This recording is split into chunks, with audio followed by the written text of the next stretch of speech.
पंजाब काबीना ने अदालत की हिदायत पर बानी पीटीआई और शाह महमूद कुरैशी के अटक जेल से अडियाला जेल में ट्रायल की मंजूरी दे दी।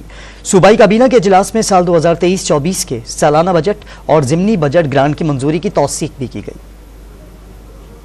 वज़ीर आला पंजाब मरियम नवाज की ज़ेर सदारत सूबाई काबीना का तीसरा इजलास हुआ। इजलास में अदालत की हिदायत पर बानी पीटीआई और शाह महमूद कुरैशी के अटक जेल से अडियाला जेल में ट्रायल की मंजूरी दे दी गई। इजलास में साल 2023-24 के सालाना बजट और ज़िमनी बजट ग्रांट की मंजूरी की तौसीक भी की गई। इजलास में लाहौर नॉलेज पार्क को Punjab central business district authority के सुपुर्द करने की मंजूरी दी गई। इस मौके पर मरियम नवाज ने बताया कि लाहौर में मुल्क का पहला IT सिटी बना रहे हैं।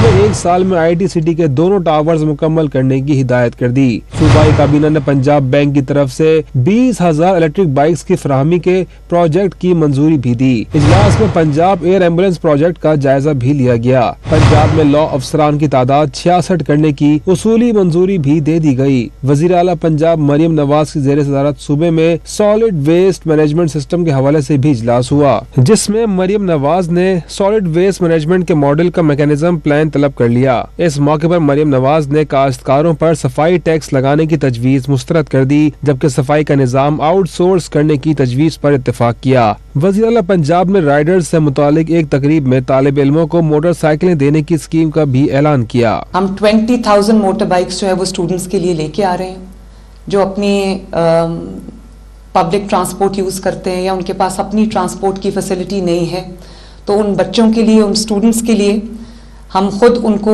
मोटर बाइक्स देंगे। उनकी जो डाउन पेमेंट है वो 25,000 रुपीज़ है। 1.5 लाख से 2.5 लाख की मोटरसाइकिल है।